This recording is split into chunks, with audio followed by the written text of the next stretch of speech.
Directeur de la maison d'arrêt et de correction, c'est faux, rétorque ce dernier qui dit n'avoir jamais reçu de lettre. Eh bien, l'avocat de Guy Marius Sagna également confirme que son client n'a jamais écrit cette lettre pour dénoncer les conditions de détention à Rebeuss. Dans cette affaire, toujours, le ministre de la Justice promet d'éclairer la lanterne des Sénégalais en comptant saisir la direction de la maison d'arrêt et de correction de Rebeuss. Et puis, nous parlerons également de l'Afro-Basket 2019, la remise du drapeau national aux Lions du basketball féminin a vécu ce vendredi. Les Lions ont été reçus par le ministre de la Jeunesse à l'absence du ministre des Sports. Voilà pour les titres de cette édition. Le développement, c'est dans une poignée de secondes.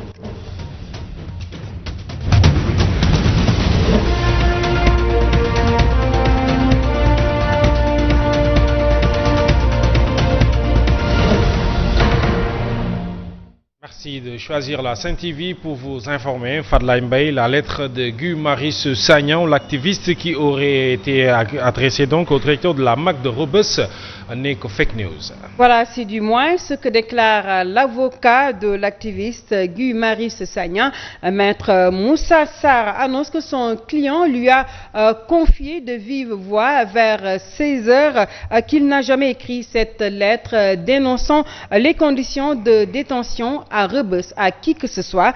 Maître Moussa Sarr a été joint au téléphone par la rédaction de Zig FM et de Sen TV.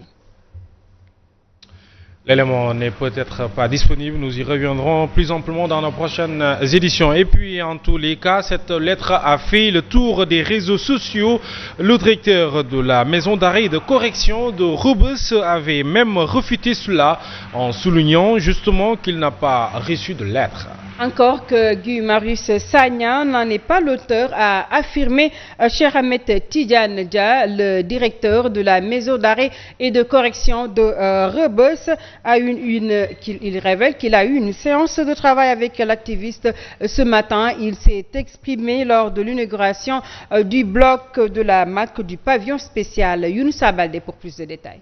Affaire de la lettre de Guy Marius Sagna adressée à l'administration pénitentiaire, le directeur de la maison d'arrêt et de correction MAC de Rebeuss brise le silence. D'abord, Cheikh Ahmed Tidiane Dia précise qu'il n'a pas reçu de lettre. En tant qu'autorité de l'établissement, mon devoir ce n'était pas d'entrer dans cette polémique. C'était d'abord d'appeler le concerné dans mon bureau. La seule question que je lui ai posée, est-ce que vous m'avez adressé une lettre? Il m'a carrément dit, moi je ne vous ai pas écrit une lettre, je n'ai pas fait sortir une lettre. Il récuse également la paternité de la lettre à Guy Marius Sagna et pour cause. Guy Marius en personne, je dis en personne, m'a confirmé qu'il ne m'a pas remis de lettre, qu'il n'a pas fait sortir de lettre. Je ne sais pas s'il a parlé avec ses avocats ou quelqu'un d'autre. Dans la lettre attribuée à l'activiste Guy Marius Sagna dénonce les mauvais traitements dont il a subi, notamment le fait d'être déshabillé totalement pour la fouille. Là-dessus, Cheikh Ahmed Tidiane Dia est catégorique. Il y a des règles à suivre pour un détenu arrivant. Les formalités de fouille sont dedans. On ne fouille jamais deux détenus à la fois. Des locaux, des box ont été aménagés pour servir en privé de local de fouille. C'est entre le détenu et l'agent. Guy Marius Sagna est détenu à Rebeuss depuis quelques jours. Il est poursuivi pour fausse alerte sur le terrorisme. Cette soi-disant lettre de Guy Marius Sagna a fait réagir le ministre de la Justice.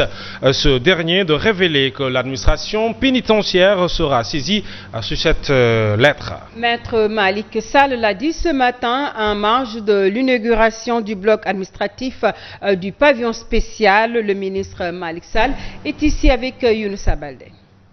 Satisfait et fier de voir que un établissement sanitaire comme celui-là, carcéral, parce qu'on n'oublie pas que c'est un établissement carcéral, avec une propreté pareille, avec des structures qu'on chercherait, qu'on retrouverait dans les hôpitaux les mieux huppés, avec des lits que beaucoup de gens effectivement envieraient. L'administration pénitentiaire a des règles. J'ai reçu la lettre dont vous parlez. La direction de l'administration pénitentiaire sera saisie, elle répondra.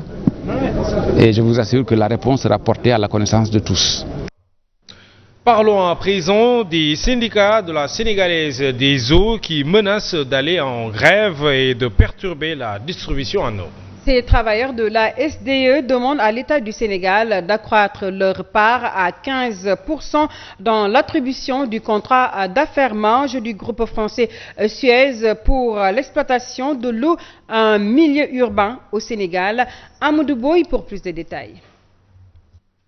Les syndicats des travailleurs de la Sénégalaise des eaux très remontés contre l'État du Sénégal, et ce, depuis l'attribution définitive du contrat d'affermage pour la gestion de l'hydraulique urbaine. Ils réclament 15% du capital. Si l'État a quitté dans l'ancienne société 5% pour aller à 25%, parce que les travailleurs ont fourni beaucoup d'efforts pour que l'entreprise ait des résultats. Mais nous, en tant que travailleurs, étant dans l'entreprise, on aurait pu être approchés pour nous dire sur les 25% réservés aux privés nationaux, est-ce que vous êtes intéressés? Oui. Non, c'est ça notre bataille. Maintenant, ce que nous réclamons, les 15%, ça aurait pu conforter la représentation des travailleurs dans le conseil d'administration, parce qu'avec 15%, peut-être que nous allons avoir plus de représentation dans le conseil d'administration. Ces travailleurs n'écartent pas de perturber la distribution de l'eau. Nous avons suspendu un préavis. C'est aujourd'hui le moment de le relancer. Nous avons entamé la procédure pour réactiver le préavis de grève. Mais en début de semaine, s'ils ne réagissent pas, nous prendrons nos dispositions pour que la bataille continue. Dans le nouveau contrat d'affermage, la société française Suez va capitaliser 15% de part, 25% à l'État du Sénégal et le reste vont être distribués aux privés nationaux. Depuis Fadla Mbaye, Darou Ndiar et Ndiar Tidjane, deux villages de la commune de Diender, étaient justement dans la rue hier. Les habitants ont interdit toute circulation sur l'axe Bayar-Noto-Guidiama pour réclamer de l'eau. Pour trouver le liquide précieux, les femmes se rendent en général au puits ou chez les privés disposant de réserves. Et pourtant, 14 forages dans la zone de Diender alimentent Dakar en eau. Paradoxe, nous dit Simon-Pierre Faye.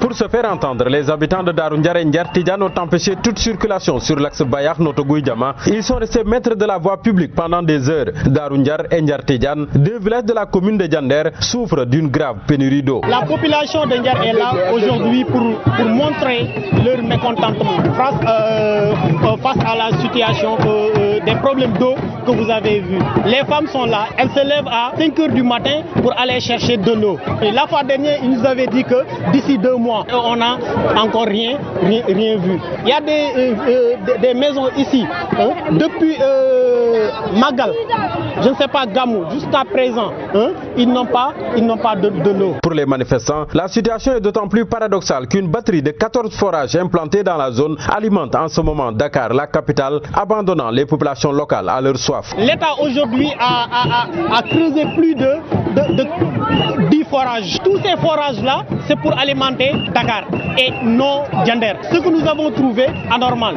On ne comprend pas, c'est un problème de politique. On ne fait pas la politique. On est là aujourd'hui pour montrer que nous sommes fatigués. Les femmes sont là et ça fait plus de 4 ans. La présence de la gendarmerie n'a inquiété outre mesure les habitants de Ndiar Tidjane et Darou Ndiar. Les automobilistes ayant eu la malchance de traverser la localité au mauvais moment ont dû patienter pendant des heures. Il aura fallu que le sous-préfet de Diender se déplace lui-même pour tenter de dissuader les manifestants. Hausse du prix de l'oignon, de la pomme de terre, de l'ail, une situation dénoncée par les acheteurs à l'approche de la fête de Tabaski. Pour eux, l'État doit veiller au contrôle des prix pour que les populations ne soient plus victimes. Nous sommes au marché de Castor. Ici, les denrées de première nécessité pour la Tabaski ont flambé. C'est excessivement cher. C'est excessivement cher. Actuellement, la pomme de terre, le kilo, c'est à 600. L'oignon, c'est à 500. Donc, vraiment, c'est cher. Moi, je trouve ça contre, parce que le gouvernement a fait son boulot. Cette mère de famille est écœurée par cette augmentation en cette période de fête. Moi, je trouve que les gens font de la spéculation. Et la spéculation, ce n'est pas bon pour un pays aussi pauvre que le nôtre. Parce que les gens n'ont pas de gros revenus. Donc, je pense que l'État doit prendre des mesures envers ces gens-là. Parce qu'ils ne sont pas patriotes. S'ils étaient patriotes, ils n'auraient pas réagi de la même manière. Hein? Selon ces deux dames rencontrées, l'État doit contrôler les prix. Les contrôles économiques, normalement, ils devaient venir pour assister les commerçants et assister les clients. Mais ça, tout le monde fait ce qu'il veut. Moi, vraiment, je suis désolée. Les prix ont doublé. Ce qui, triplé même, oui, je dirais. Ce qui n'est pas normal. À cause d'une fête, on est obligé de vous couper la tête. Hein? Ça, c'est inimaginable pour un pays comme le Sénégal. À quelques heures de la fête de la Tabaski, l'inflation notée dans le marché plombe le panier de la ménagère. Le torchon brûle entre les travailleurs du supermarché exclusif et leurs employeurs. Les travailleurs ont quitté justement leur poste pour fustiger les mauvaises conditions de travail au sein de cette entreprise. Et en rassemblement ce matin, les travailleurs promettent justement de traîner l'affaire devant la justice. Les détails avec Sidina Ali Diop. Les travailleurs de l'hypermarché exclusif très remontés ont boudé leur poste pour dénoncer les mauvaises conditions de travail. On est fatigué ici à exclusif. L'exploitation qui est là, nous on n'en peut plus. On travaille de 9h à 21h. C'est clair. Oui. C'est clair. Les heures supplémentaires, on nous a forcé ces heures supplémentaires là. Et ces heures supplémentaires là ne sont pas figées sur nos contrats. Et les contrats qui nous ont amenés, ce sont des contrats illégaux. Maintenant, nous, on ne veut pas travailler avec ces heures supplémentaires-là, qui nous donnent des heures qui sont dans les contrats. 8 heures de temps de travail, on rentre chez nous, l'autre vient. Plus que déterminés dans leur combat, ces travailleurs réclament des contrats à durée indéterminée. Maintenant, on a fait 1 an de travail, 6 mois. On nous a donné encore d'autres papiers à signer. Ça fait 1 an maintenant. Maintenant, les 1 an sont terminés. Qu'est-ce qui reste? Ils n'ont qu'à nous signer des CDD ou des embauchements, des CDI ou des embauchements. C'est très simple. Les heures supplémentaires là, on n'en veut plus. Ces travailleurs de l'hypermarché exclusif comptent pas lâcher du lest. Ils vont même porter plainte contre la direction générale. Maintenant, nous, ce que nous voulons, on va aller à la loi. Que la loi nous sépare. C'est pas du tout normal. Nous demandons aux autorités de tracer la justice. C'est ce que nous voulons. Et puis Fadla Mbaye, la direction de l'hypermarché exclusif, rejette toutes accusations. Il s'est confié à notre reporter pour apporter des précisions. Ndiagassar, adjoint au directeur général, s'en explique au micro de Seydina Diop. Je défie toute personne qui dit que son contrat est illégal d'aller à l'inspection du travail sans même nous prévenir et de vérifier. Aujourd'hui, le temps légal de travail est de 40 heures. Mais en fonction de la nécessité des services, l'entreprise utilisatrice peut proposer des heures supplémentaires aux salariés qui sont libres de les accepter ou pas. Mais aussi, l'entreprise utilisatrice peut dire « moi, il me faut impérativement des salariés qui acceptent de faire des heures supplémentaires ». Et c'est là qu'il y a un problème. Maintenant, nos frères, aujourd'hui, ils demandent, ils disent qu'ils ne veulent plus faire d'heures supplémentaires tout en continuant à percevoir le même salaire qu'une personne qui aurait fait des heures supplémentaires devrait percevoir, ce qui est tout à fait impossible.